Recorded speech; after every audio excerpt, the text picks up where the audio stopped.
2025 সালের উচ্চ মাধ্যমিক সার্টিফিকেট এইচএসসি পরীক্ষার স্থগিত অন্য হয়কান বিষয়ে পূর্ণ নির্ধারিত সময়সূচি প্রকাশ করছে দেশের নয়ান সাধারণ শিক্ষা বোর্ড। নতুন সময়সূচি অনুযায়ী স্থগিত অন্য প্রথম পরীক্ষা অনুষ্ঠিত হব আগস্টের 12 তারিখ।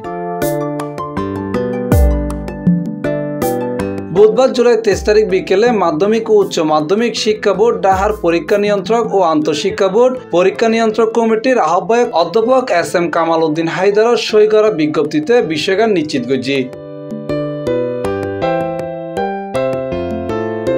এন্ডা হোয়াই ডাহা রাজশাহী, যশোর, কুমিল্লা, চট্টগ্রাম, বরিশাল, সিলেট, দিনাজপুর ও ময়মনসিংহ শিক্ষা বোর্ডের আওতায় পূর্ণ নির্ধারিত এই পরীক্ষা ব্যাকিন সকাল 10টা তন দুপুর 1টা এবং দুপুর 2টা তন বিকাল 5টা পর্যন্ত 2 শিফটে লওয়াইব।